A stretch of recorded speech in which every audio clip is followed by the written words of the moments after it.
Hello बच्चों, let's read this question. The question say that consider the following statement. यहाँ पर बच्चों कुछ 4 स्टेटमेंट गिवन है। इनमें से जो स्टेटमेंट करेक्ट होगा उसके रिगार्डिंग यहाँ पर 4 ऑप्शन है and arrange in order of true false.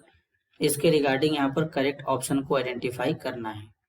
तो सबसे पहले समझेंगे की कॉन्सेप्ट। की कॉन्सेप्ट होगा प्रॉपर्टीज ऑफ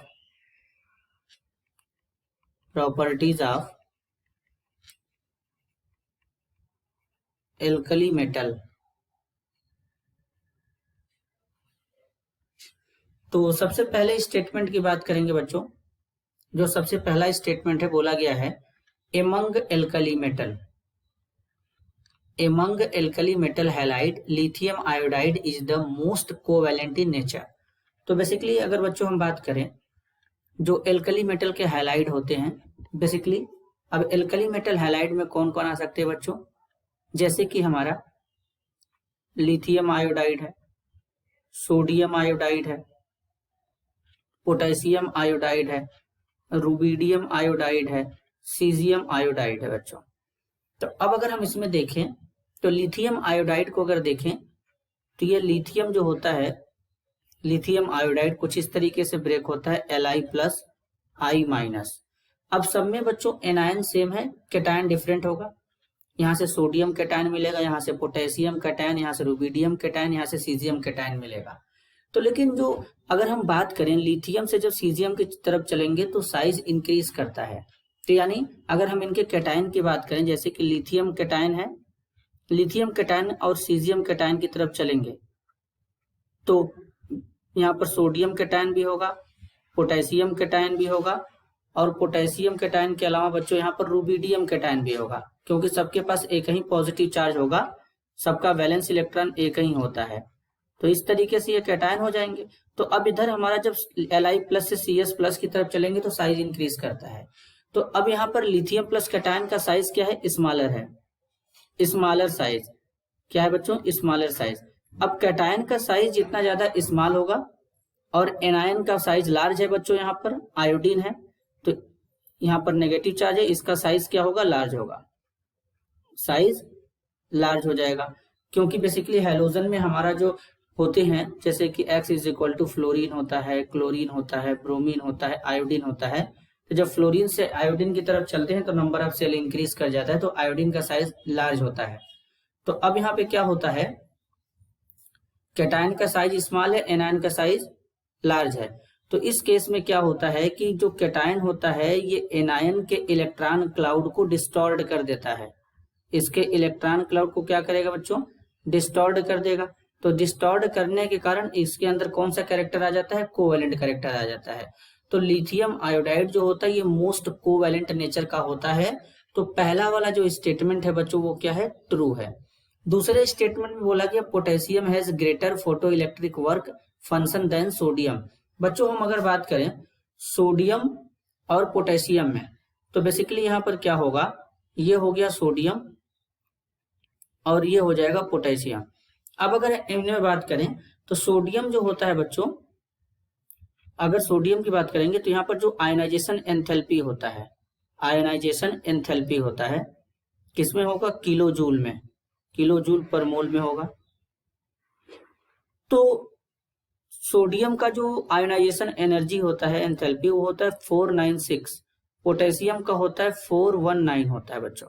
आयनाइजेशन एनर्जी का मतलब होता है कि कोई आइसोलेटेड गैसियस एटम है, आइसोलेटेड गैसियस एटम से एक इलेक्ट्रॉन रिमूव करने के लिए जो अमाउंट ऑफ एनर्जी प्रोवाइड करेंगे और इलेक्ट्रॉन को रिमूव करेंगे इसके वैलेंस शेल से, तो गैसियस कैटायन में कन्वर्ट हो जाता है और इसी एनर्जी को बोलते हैं आयोनाइजेशन एनर्जी।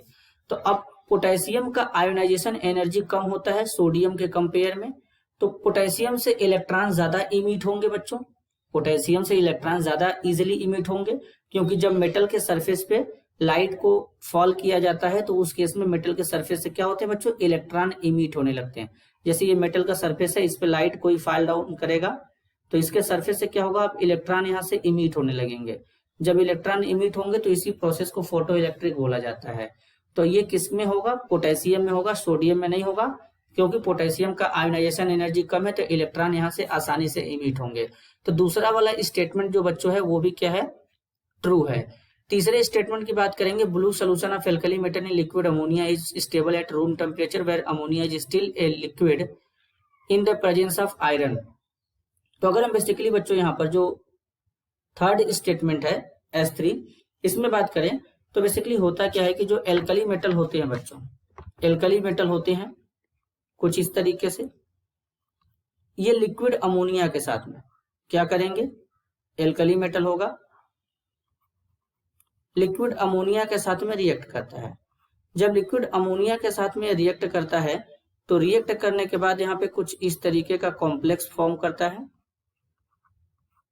यहाँ पर, और ये अमोनिएटेड इलेक्ट्रॉन होता है। इसी अमोनिएटेड इलेक्ट्रॉन के कारण ये ब्लू कलर का शो होता है बच्चों। कैसा शो होता है, ब्लू कलर का शो होता है, और ये इलेक्ट्रिसिटी को भी कंडक्ट कर लेता है बच्चों। तो ये जो होता है रूम टेम्परेचर पर स्टेबल नहीं होता। अब बोला गया where ammonia still a liquid in the presence of iron. अब अमोनिया जो लिक्विड होता है यहाँ पर बोला गया is still a liquid in the presence of iron. Basically बच्चों अगर हम बात करें यहाँ पे तो क्या होता है कि जैसे अब आयरन ट्रांजिशन मेटल है, तो ट्रांजिशन मेटल आयरन जो होते हैं एंड जो अदर इम्प्योरिटीज होता है ये कैटेलाइज्ड कर देते हैं, डिकम्पोजिशन कर देते हैं। मतलब कहने का बच्चों कुछ इस तरीके से, the presence of transition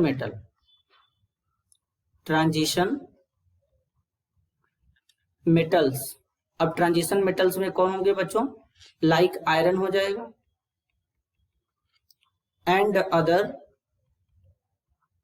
and other impurities, जो अदर इम्प्योरिटीज होता है, कैटेलाइज द डिकम्पोजिशन, कैटेलाइज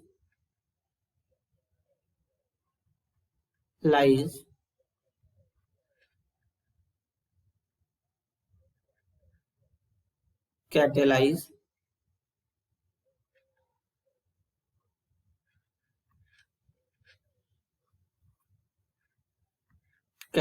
कर देता है बच्चों। तो यहां पर इस तरीके से हो जाएगा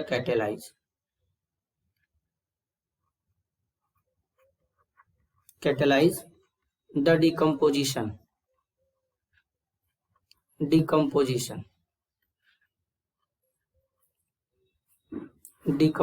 ऑफ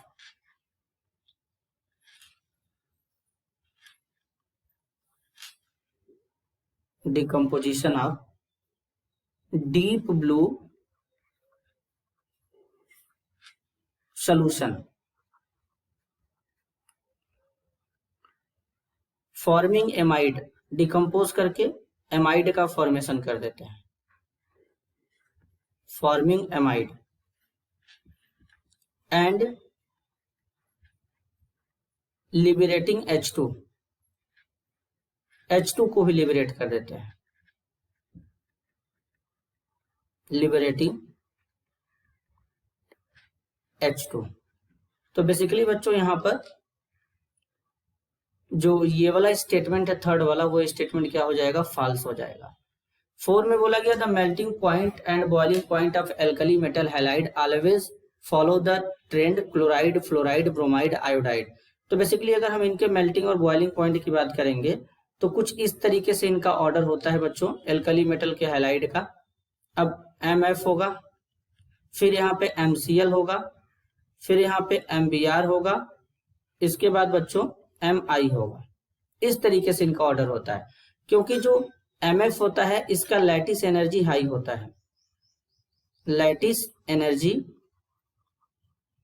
हाई होता है। लैटिस एनर्जी इसलिए हाई होता है क्योंकि फ्लोरीन है, यहाँ पर एनायन है, और कैटायन में हमारे जैसे बच्चों यहाँ पर M के जगह जैसे लिथियम हो सकता है, सोडियम हो सकता है, पोटेशियम हो सकता है, रुबिडियम हो सकता है। तो बेसिकली यहाँ पर इसका MF का लैटिस एनर्जी ज्यादा होगा, जिसके कारण इसके मेल्टिंग बॉइलिंग पॉइंट का ऑर्डर ये आएगा। लेकिन यहाँ पर सबसे पहले क्लोराइड को लगा दिया गया है, फिर फ्लोराइड लगाया गया, तो इसलिए ये वाला स्टेटमेंट भी क्या होगा, फॉल्स होगा। तो यहाँ पर करेक्ट आंसर क्या होगा बच्चों, option B, true true, false false. This is your answer. I hope you understood it well. All the best.